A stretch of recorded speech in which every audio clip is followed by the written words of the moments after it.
اور ہمارے جتنے بھی دیوبند اکابر قریب میں گزرے ہیں نا، ان میں تقریباً سب میں اسی قسم کا تقوی ہے. تقوی تھا بھی اور اب بھی ہے. اب بھی ہیں ایسے لوگ میرے علم میں، ایسے علماء جو سخاوت کا دریا ہیں، ایسے اللہ کی راہ میں اڑاتے ہیں، ایسے اڑاتے ہیں آپ دیکھ کے حیران ہو جاؤ کہ ان کو ڈر نہیں لگتا کہ کل فاقے نہ آ جائیں. تو مجھے وہ حدیث یاد آتی ہے، انفق یا بلال ولا تخش من ذی العرش اقلال. نبی نے حضرت بلال سے کہا ہے بلال اللہ کی راہ میں خرچ کر اور عرش والے سے فقر کا خوف مت کر. تو اللہ کے لیے کر رہا ہے، اللہ تجھے فقر و فاقہ میں نہیں ڈالے گا. مگر علماء نے کہا یہ اس کے لیے جس میں توکل بہت ہو، کیونکہ بعض دفعہ اللہ کی طرح سے آزمائش آتی ہے تو وہ بھینس والا قصہ بھی ہو جاتا ہے بعض دفعہ. ٹھیک ہے نا، پتہ چلا آپ نے صدقہ کیا، اب پیسے ہی نہیں ہیں تو اب کاروبار میں انویسٹمنٹ جتنی تھی وہ ساری غریبوں کو کھلا دی، اب بیٹھے ہوئے ہیں. تو آزمائشیں بھی آتی ہیں. تو جو آزمائشوں کو برداشت کر سکتا ہے اس کے لیے تو اتنا تقوی ہے. نارمل آدمی کو ایسا حکم نہیں ہے. نارمل کو یہ ہے کہ بھائی اتنا انویسٹ کرو، اتنا لگاؤ. کتنا انویسٹ کرو اس کا ایک فارمولہ بتا دیتا ہوں.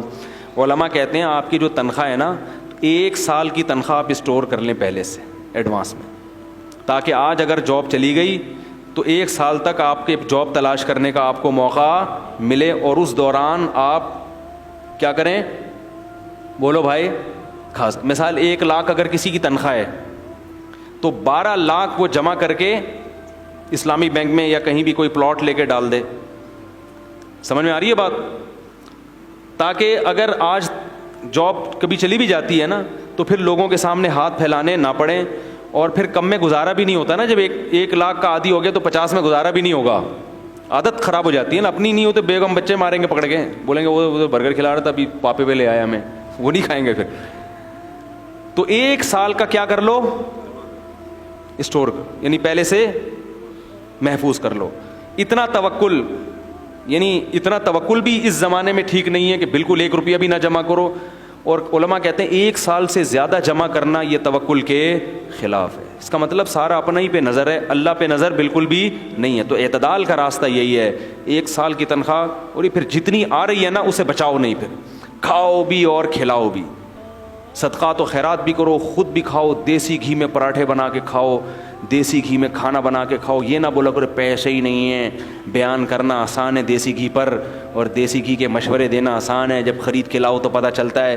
میں جن لوگوں کو مشورے دیتا ہوں نا دیسی گھی کے، ان کے 1-1 کروڑ کے پلاٹ ہیں بیریا ٹاؤن میں. نہیں آ رہی بات سمجھ؟ اور میرا 1 بالش کا بھی پلاٹ. پھر بھی میں کوشش کرتا ہوں اچھے آئل میں کھانا پکا کے کھاؤں. میں کئی دفعہ جوڑیا بازار میں رنگے ہاتھوں پکڑا گیا ہوں. جوڑیا بازار میں کبھی تلوں کا تیل نکلوا رہا ہوں، کبھی سرسوں کا نکلوا رہا ہوں. لوگ کہتے ہیں کیا کر رہے ہو بھائی؟ میں نے کہا بھائی گھر میں آئل کیسا ہونا چاہیے؟ اچھا ہونا چاہیے. کیا خیال ہے؟ کوکنگ آئل کون سا ہونا چاہیے؟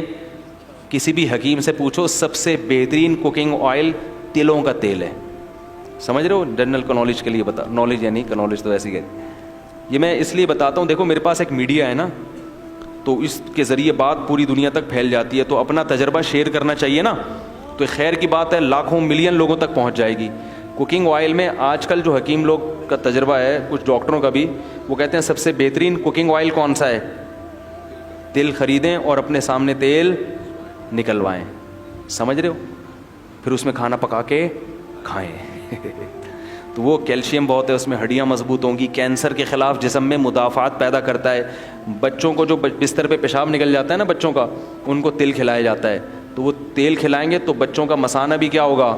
مضبوط ہوگا. یہ پیشاب نکلنے کی بیماری بھی بچوں کی ختم ہوگی، مگر مہنگا پڑے گا.